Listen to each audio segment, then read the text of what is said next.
Magandang araw sa inyong lahat mga kaibigan, mga kalingap. Narito na naman tayo sa ating YouTube channel at gagawa tayo ng panibagong reaction video. Dito sa reaction video natin mga kaibigan ay gagawa natin ng reaction yung kumakalat na balita ngayon. Yung mga issue, may buntis, may naglambingan sa kalsada, may nag-uusap at may nagkikita lagi. Yan po yung ating pag-uusapan mga kaibigan, mga kalingap. Kasi hindi tayo makapag-live sa ngayon kasi wala tayong internet at tayo makikiconnect lang muna mga kaibigan, kaya hindi muna tayo mag-live bagkus i-upload lang yung ating gagawin. So marami mga kaibigan ang mga nagla-live, pati sina Lorne TV, sina Erwin TV, ang daming nagla-live, pati yung mga apo natin reactor mga kaibigan nagla-live, at yan po yung nagiging topic for trending today. At marami po diyang basher mga kaibigan, mga kalingap. Yan po yung ating pag-uusapan. Pero bago yan, i-shoutout muna kay Kuya Bal Santos Matubang, Kalingap Rob, and Ate Edna, at sa lahat ng ating mga viewers di sa Bicolana at TV Considerate, and Ma'am Mystica Yons. Suportahan po natin ang kanilang mga YouTube channel. So dumako na tayo sa ating pag-uusapan mga kaibigan. Kasi nga kagabi nag-post nga si Kuya Bal Santos Matubang na mayroong love team na mukhang magkakaroon nga daw ng secret wedding mga kaibigan, mga kalingap, at yan po ay nasundalan dalawang post mga kaibigan, at ito nga nag-live din itong si Erwin TV sa kanyang pagla-live mga kaibigan, mga kalingap. Ay sinabi nga siya doon, kaninang umaga nagawa na natin ito ng live reaction kasi nga may nasabi doon na buntis, na tanggapin na lang kung ano man yung mangyayari, at buntis nga daw mga kaibigan. At ikwento din nga doon ni Erwin TV mga kaibigan, mga kalingap, na nasa tabing kalsada yung nangyaring lambingan mga kaibigan, mga kalingap. Nagkaroon daw nga ng lambingan na ganon sa tabing kalsada at doon ay nagdulot ng napakarami ng bashing.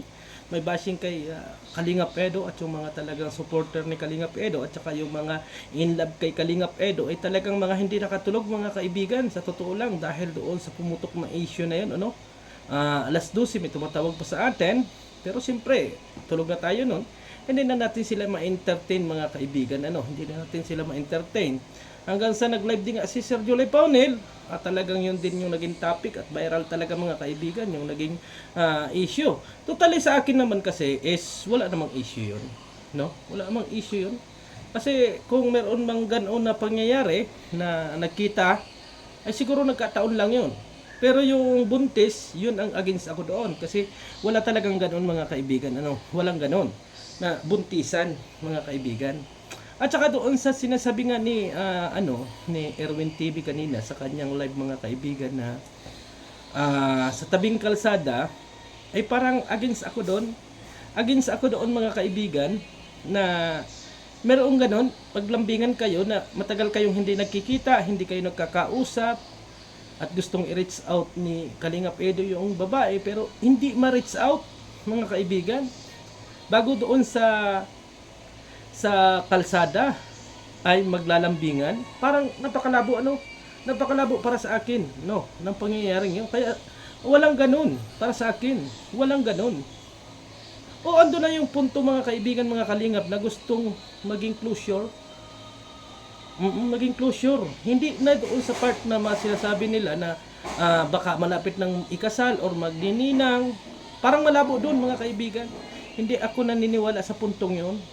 Doon sa mga inasabi nila na baka isang araw ay magulang tayo at ikakasal na. Malabo doon kasi ang tendency lang naman ay makapag-ayos, makapag-usap ng maayos. Yan talaga yung goal dyan.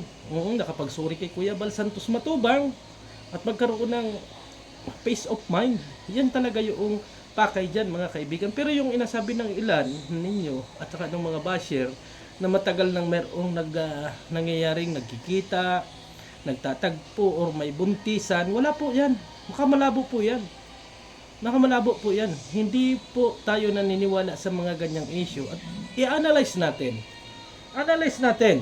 Huwag na to sa buntis kasi malayong malayo yun mga kaibigan. Doon na lang sa pagkikita na andun yung magulang sabi na pinabarurot ng takbo yung sasakyan, pinabarurot daw or talagang against, doon pa lang mga kaibigan, hindi na rin ako naniniwala kasi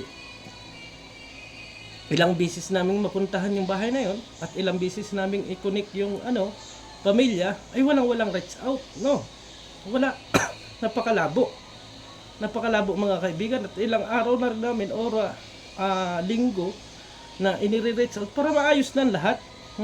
Ang hangad lang naman natin, makapagsuri kay Kuya Bal, doon sa mga nangyari na yon, para magkaroon na ng katahimikan. Yan lang naman yung hangad. Yan ang alam natin at yan ang katotohanan. Kaso, dito sa mga naging content na to, ay ang dulot ng bashing ni Kalingap Edo kasi yung mga legit supporter ng Kalingap nagagalit kay Kalingap Edo kasi ang inasabi nila dyan, parang kinawawa si Kuya Bal at Kalingap Rab, parang ganun ang inisip. Oo, ganun ang iniisip ninyo kay Kalingap Edo, na parang sinasabi ninyo, parang sinakta ni Kalingap Edo si Kuya Bal and Kalingap Rab. Kasi nabas, natulpo. Ando na ako sa puntong yun mga kaibigan, pero walang ganun. Walang ganun. Ang hangarin lang ng isang Kalingap Edo ay magkaroon po ng closure, magkaroon ng pagsusori, mayroong katahimikan, at good vibes lang. Yan po, yung talaga masasabi ko sa inyo, na yan talaga yung legit. Pero yung sabihin na, maglalambingan sa kalsada, at may plano na at malapit ng ikasal, malabo mga kaibigan. Malabong malabo. Oo. Malabong malabo. Oo, sa totoo lang. Para sa akin, is napakalabo na. Yung mga ganyang kwento. Kasi, talagang maglambingan kayo sa tabi ng kalsada na matagal kayong hindi nagkikita. Ay parang hindi naman ganun. Isipin na lang natin mga kaibigan na kayo, halimbawa, yung girlfriend ninyo or kayo ay merong emyo ng inyong mahal sa buhay, pag nagkita kayo, hindi kaagad kadali na magiging close kayo. Siyempre, may ilang kayo sa isa't isa. Baka hindi ako kausapin ito, hindi ako kausapin nun. Ganun talaga yung tao. Hindi pwedeng pagkakita-kita ninyo ay parang maglalambingan na kayo dyan, magkakaroon na kayo ng walang ganun. Walang ganun. I-analyze natin mga kaibigan. Hindi ko naman sa kinukontra si Erwin TV dito. Inaano lang natin. Inaklaro lang natin kasi napakarami ng bashing dito ni Kalingap Edo. No, napakarami ng bashing. Yung mga legit na viewers ni Kalingap Edo or yung mga in love kay Kalingap Edo ay talagang galit na galit. Kasi bakit siya pa? Oo, yan ang inasabi dyan. Bakit siya pa? Talagang galit na galit sila, nagagalit sila. At pag totoo daw, ay bibitawan nila si Kalingap Edo. Ay hindi ganon. Hindi ganon mga kaibigan. Walang ganon. Yan ang totoo, walang ganun. At kung pati mayroon na ganyan, dapat napapatunayan or mayroong resibo na hawak. No, mayroong resibo na hawak, hindi yung drama lang dito or dalda lang doon sa ating social media account. Mas maganda na clear. Kasi itong mga plano na ito mga kaibigan na mag-sorry kay Kuya Bal, parang sekreto lang yan. Oo, hindi na social media or wala nang may makakaalam. Kasi nga, maingay masyado sa social media Yan yung hinahangad na mangyari. Yan yung hinahangad nating mangyari na magkaroon ng closure. Yung tahimik ang lahat. Oo, na hindi nadadaan sa social media. Ngayon, ayan nga, may dumaan sa social media na ganyang kwento, is lalo na naman gumulo. Kasi, hindi naman sa yung mga dating hindi na umaasa, ay umaasa na naman ngayon. At nakikipagbakbakan sa comment section. At ito namang mga legit Kalingap, ipinagtatanggol si Kuya Bal at nagagalit kay Kalingap Edo, mga kaibigan. Dahil sa lumabas na na issue na yan, na kayo pala ay nagkakasundo, bakit sinaktan nyo pa si Kuya Bal, itinulpo pa ninyo si Kuya Bal? Bakit ganun? Parang pinalalabas ninyo na si Kalingap Edo ay hindi tapat dito sa Kalingap pagka ganyan yung inyong inakwento. Kasi parang inaisip ninyo na kaibigan pala ni Kalingap Edo yung at meron silang pagkakasundo at meron silang usapan.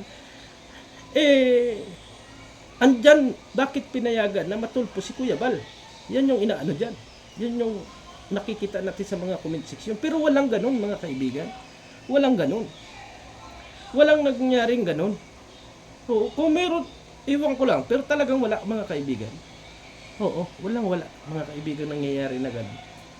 Mangyayari yan kung ma-reach out. Kaso nga hindi ma-reach out mga kaibigan. Hindi ma-reach out. Yung girl. Hindi. Oo. Hindi ma-reach out yan. Eh sino yung nakapag-reach out mga kaibigan? Sino? Sila ba? Ay wari ko hindi naman. Si Erwin TV ba? Eh, hindi naman siguro, no? Hindi naman siguro mga kaibigan na makakapag-reach out doon si Erwin TV kasi alam natin na si Erwin TV ay nag-content before doon sa pamilya na yun. 'Di ba? Nag-reach out sila. Ako hindi ko naman kasi lang naman yan sabi nga lang natin for strategy. Pero kung ganito na sa halip na mabawasan yung bashing kay Kalingap Edo ay napakarami lalo ng mga bashing ay siyempre yung alam lang natin at yung kuro-kuro natin at yung ating analysis, ang ating pag-iisipin, ang iisipin natin. Na isipin nyo guys ilang araw pa lang na hindi nagla-live yung babae, no? Ilang araw pa lang. Alam natin, noong may mga nakaraang araw, makapagsabi na, no more second chance. Oh, hindi na. Kahit nga tayo mga kaibigan, mga kalingap, ay nakablock na dun sa babae. Sarado yung kanilang kaisipan. Doon sa mga magulang, nakablock na rin tayo. Ay sino yung nag-reach out? Ang tanong. Sino yung nag-reach out mapunta doon? Para magkausap? At kung totoo, ay sino? Kasi meron ng mga sponsor na lumapit sa kanila para maayos yan. Pero ayaw pa rin at naging matigas pa rin. E ngayon ay ang tanong ko sa inyo, at kung may prueba talaga si Erwin TV doon sa kanyang mga naging live, at sabi nga ni Lorne, may video, ang sabi naman ni Erwin TV, hindi sila nakapag-video, doon pa lang mga kaibigan, mga kalingap, ay na lang ito, parang inasabi lang na iniisip lang or dala lang ng panaginip. No? Pero hindi naman natin ikinuklose ang lahat kasi hindi naman natin laging nakikita si Kalingap Edo at hindi rin naman natin pero sa style na yon ay lalong gugulo kasi nga ang inakwento ni Erwin dyan ay baka magkaroon na ng wedding or magkaroon na ng kung kahapon mayroong buntis issue. No, may buntis issue kahapon. Pero ngayong live ni Erwin is aso na. Aso na yung buntis. Aso na nila yung buntis. Sabagay, good vibes naman yung live ni Erwin, mga kaibigan. Pero para sa akin ay hindi natin dapat seryosuhin at magkaroon tayo ng conclusion or magalit tayo kay Kalingap Edo. No?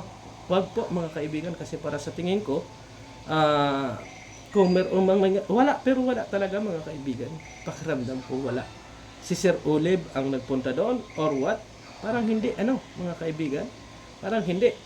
So alamin natin at hingin natin kay Erwin TV official yung resibo na kanyang mga pinagsasabi at sabi nga niya ay mag-i-interview siya doon sa lahat ng mga nakakita. No. Mag-i-interview siya doon sa lahat ng nakakakita. Ay sabi ko, kung may interview na gano'n, siguro meron tayong ilang percent na paniniwala. Pero ako dito, ayan lagi yung inasabi ko, kung magkakaroon ng usap-usap, no vlogging. Walang vlog sa kabila, walang at least magkausap ng maayos at makahingi ng sorry dito kay Kuya Bal Santos Matubang. Kasi yun ang pinakamahalaga.